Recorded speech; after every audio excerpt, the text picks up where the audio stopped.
ब्रेकनंतर एक ताजी बातमी आपल्यापर्यंत येते ती पाहूया। अग्निदिव्य नाटकाच्या प्रयोगादरम्यान कलाकार सागर चौगुले याचा हार्ट अटॅकनं मृत्यू झालेला आहे।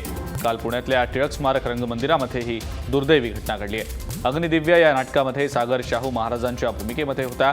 काल पुण्यामध्ये राज्य नाट्य स्पर्धेची अंतिम फेरी सुरू होती, मात्र नाटकाचा मध्यांतर होण्याआधीच नाटकातले आपले संवाद म्हणताना सागरला हार्ट अटॅकचा तीव्र झटका आला आणि तो खाली कोसळला। उपचारांसाठी त्याला पुन्हा हॉस्पिटलमध्ये दाखल करण्यात आलं, मात्र डॉक्टरांनी त्याला मृत घोषित केलं। अधिक माहिती या संदर्भातली जाणून घेणार आहोत। पुणे ब्युरो चीफ प्राची कुलकर्णी आहेत आपल्यासोबत पुन्हा एकदा फोन लाईनवरनं। प्राची, नेमका काय प्रकार घडला, काय सांगता येईल त्याबद्दल? अजिंक्य, पुण्यामध्ये राज्य नाट्य स्पर्धेची अंतिम फेरी जमलेली आहे। वेगवेगळ्या ठिकाणांवरती ही फेरी सुरू आहे। टिळक मंदिरामध्ये काल सागर आणि त्याच्या मित्राच्या संघाचा प्रयोग सुरू होता।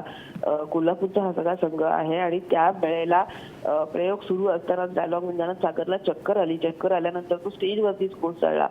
जवळच असणाऱ्या पुणे हॉस्पिटलमध्ये त्याला तातडीने दाखल करण्यात आलं, मात्र हार्ट अटॅकने त्याचा मृत्यू झाला असल्याचं पोलिसांनी डॉक्टरांनी त्यावेळी घोषित केलं। अत्यंत दुर्दैवी प्रकार हा म्हणावा लागेल, कारण इतक्या मनस्वीपणे तो संवाद म्हणत होता असं तिथल्या प्रेक्षकांकडून सांगितलं जातं आहे। आणि ही सगळी भूमिका पार पडत असतानाच स्टेजवरतीच त्याचा दुर्दैवाने अंत झालेला आहे। अजिंक्य, बिलकुल प्राची, थँक्यू सविस्तर माहिती दिल्याबद्दल।